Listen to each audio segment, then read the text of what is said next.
Assalamualaikum.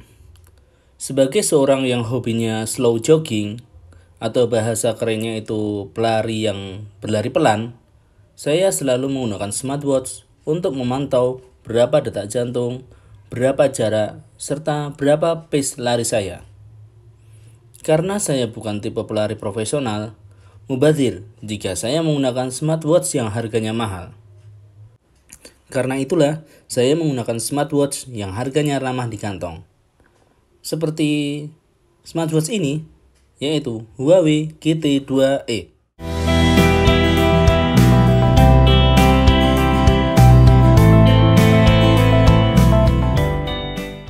Di dalam video ini, saya akan menyebutkan beberapa kekurangan dan kelebihan dari Huawei GT2e ini. Apakah layak untuk digunakan di tahun 2022 ini? Oh ya, saya menggunakan iPhone XR sebagai device utama.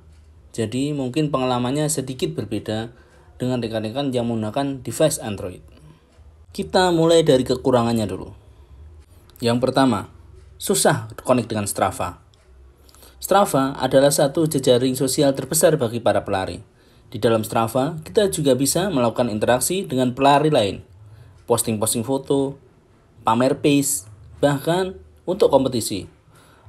Di awal saya menggunakan GT2e ini, waktu itu saya menggunakan iPhone XR, masih menggunakan iOS 15. Setiap selesai lari bisa langsung tersync otomatis. Tetapi entah kenapa setelah update ke iOS 16, ini jadi tidak mau sinkron. Mungkin ada rekan-rekan yang tahu permasalahan ini atau ada yang pernah mengalami, tolong komen di bawah ya. Tidak ada battle search. Update besar yang terakhir di GT2e ini adalah terjadinya aplikasi battle search yang terinstall natif setelah update.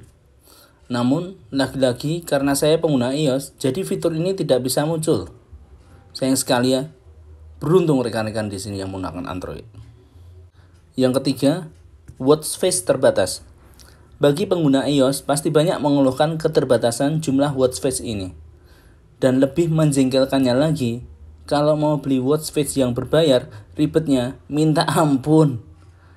Harus bayar pakai kartu kredit. Tidak support aplikasi Dana seperti yang di Android. Yang keempat, GPS susah lock.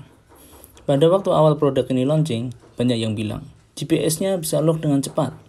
Ketika saya coba sendiri, kok GPS-nya lumayan lama, membutuhkan waktu sekitar 2-3 menit.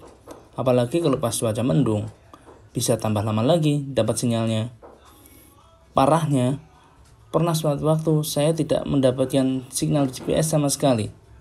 Padahal saya tinggal di pinggir kota, yang notabene banyak ruang terbuka. Yang kelima, kekurangan minor. Tidak seperti produk kompetitor yang bersaing dengan harga murah, smartwatch ini tidak bisa menampilkan peta rute lari kita di jamnya. Kalau mau lihat rute yang sudah kita lewati, ya harus buka dulu aplikasi Huawei Health terlebih dahulu. Ya, ini sebenarnya nggak penting-penting amat sih. Nggak berpengaruh juga pada kemampuan lari saya. Setelah saya sebutkan beberapa kekurangan di atas, saya juga akan sebutkan beberapa kelebihan atau alasan produk ini masih sangat layak beli di tahun 2022 ini. Kelebihan yang pertama, harga.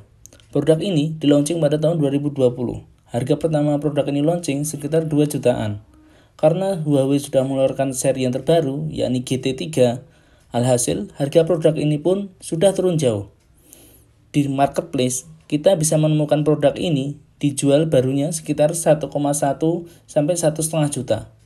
Bahkan, harga bekasnya pun banyak yang dijual dengan harga di bawah 1 jutaan. Kelebihan yang kedua, desain premium. Material smartwatch ini terbuat dari metal.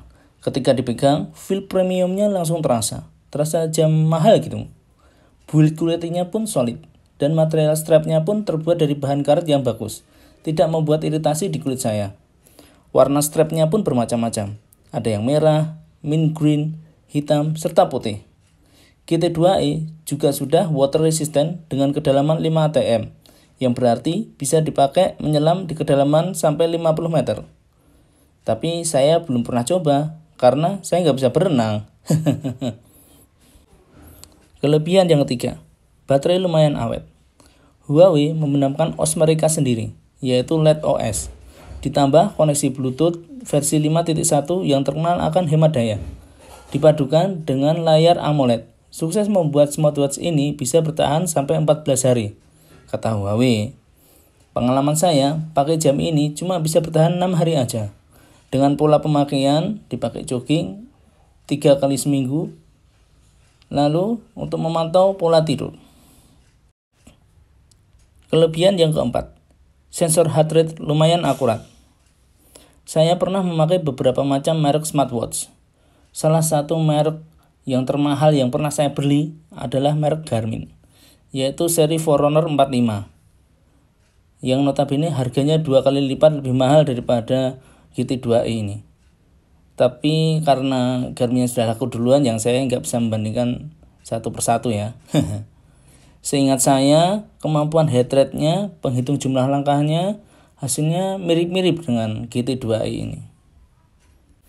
Kelebihan yang terakhir, fitur lumayan lengkap di kelasnya.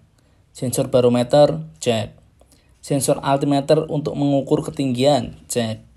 Sensor SpO2 untuk mengukur oksigen dalam darah, cek. Sensor kompas, cek. Untuk mengukur perkiraan VO2 max kita, bisa. Berapa lama recovery pemulihan setelah kita latihan, juga bisa. Akhirnya, kita sudah sampai di ujung video ini.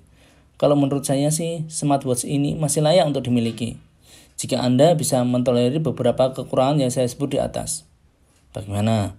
Desain keren, material premium, nyaman dipakai. Oke, sekian dari saya. Sampai ketemu lagi di video ingin berbagi cerita selanjutnya.